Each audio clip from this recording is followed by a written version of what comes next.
नमस्कार। अनादि टीवी के प्रोग्राम बात मुलाकात में आपका स्वागत है।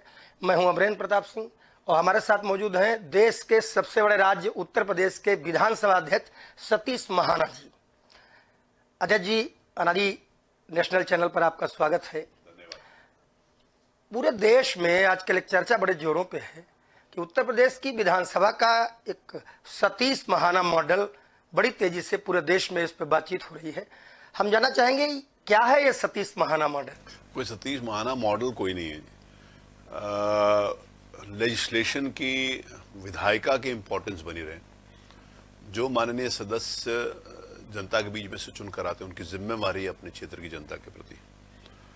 विधानसभा के सदन को वो किस प्रकार से उपयोग कर सकते हैं जनता की समस्याओं के निराकरण के लिए, इसके ऊपर मैं काम कर रहा हूँ। प्रायः ये देखा जाता है कि जो जनप्रतिनिधि चुनकर आते हैं उनमें एक निराशा का भाव हो जाता है कि हमारे को कोई सुनता नहीं। ऐसा नहीं है। जनप्रतिनिधि ही लोकतंत्र में कॉन्स्टिट्यूशनली भी उसका अधिकार है और संवैधानिक के साथ साथ जनता के ड्यूटी, जो जनता की अपेक्षाओं को पूरा करना, उसका मॉरल राइट भी है।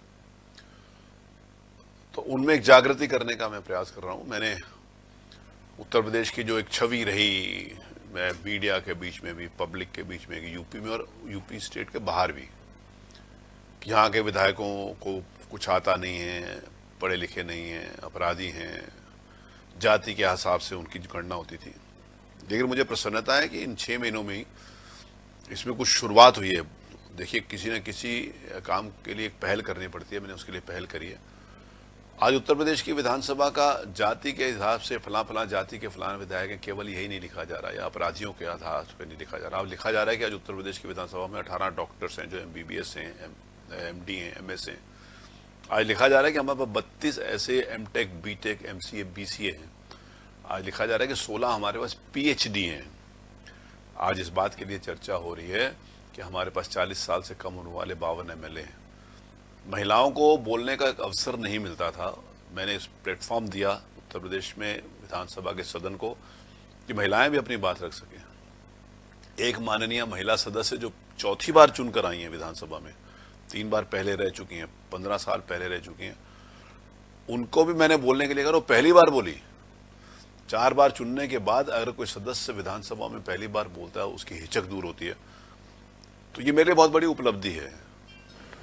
तो इस नाते से ये मेरे लिए सबसे महत्वपूर्ण बात थी कि लोग विधानसभा में पार्टिसिपेट करें।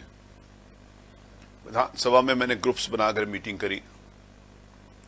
मैंने विधानसभा में पक्ष और प्रतिपक्ष को बराबर से सुना, प्रतिपक्ष को भी अवसर दिया, जिसके कारण विधानसभा में कोई ऐसी सिचुएशन नहीं बनी कि विधानसभा एडजर्न हो।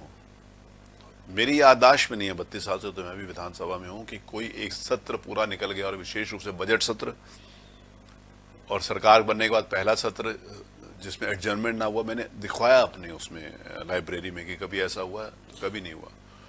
बिना एडजर्नमेंट के सत्र बीत जाए, प्रश्न और उत्तर, सरकार की तरफ से उत्तर और प्रश्नकर्ता की तरफ से प्रश्न, 20-20 तारांकित प्रश्न मैंने एक दिन में लिए। तो स्वाभाविक है उत्तर प्रदेश में MLAs का जो पार्टिसिपेशन होना चाहिए, मुझे इस बात की प्रसन्नता है कि अब वो उनका इच्छा हो रही है कि ज़्यादा से ज़्यादा पार्टिसिपेट करें। तो सभी MLAs का उसमें पार्टिसिपेशन है। तो ये एक प्रसन्नता की ये मान लें हम, ये नया मॉडल है। अच्छा देखिए, अभी विगत सत्र में आपने एक प्रयोग किया कि आपने स्कूली बच्चों को सदन की कार्रवाई देखने के लिए बुलाया। हमारी जानकारी में ये भी आया है कि आगे भी शायद आपने कुछ योजना बनाई है जिसके तहत आप कनेक्टिविटी बढ़ाने वाले हैं, कुछ इंजीनियर्स को, डॉक्टर्स को बुलाने वाले हैं।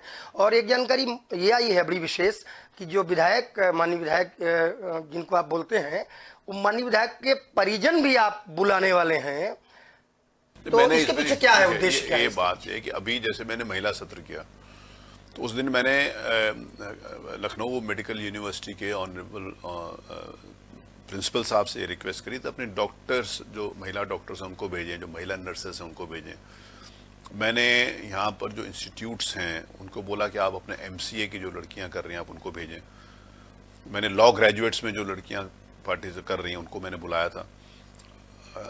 गवर्नर्स गैलरी में भी मैंने चीफ सेक्रेटरी से अपेक्षा करी थी कि वो महिला IAS और महिला PCS अफसरों को भेजें। उस दिन वो भी वहीं बैठी। तो लोगों का एक, मैंने कहा ना, परसेप्शन मैं बदलना चाहता हूँ कि लोग जब आएंगे देखेंगे कि विधानसभा क्या होती है। तो मैंने बहुत सारे ऐसे सदस्य हैं, 5 साल एमएलए रहते हैं, 10 साल रहते हैं, 15 साल रहते हैं, 20 साल रहते हैं, लेकिन उसके बाद भी वो अपनी बात, उनके परिवार वाले नहीं आ पाते देखने के लिए। तो मैंने एक पोर्टल डेवलप किया, उसको जल्दी शुरू करूंगा क्योंकि थोड़ा सा काम चल रहा है विधानसभा में, क्योंकि अभी सिर्फ 6 महीने ही हुए हैं। तो काम पूरा हो जाएगा तो उस पोर्टल को मैं लॉन्च कर दूंगा। उस पोर्टल को लॉन्च करने के बाद प्रदेश में कोई भी उसका एक सिस्टम बनाएंगे, सिक्योरिटी से संबंधित, कौन पात्र है उसके संबंधित ग्रुप्स के अलग अलग ग्रुप्स में बनाएंगे।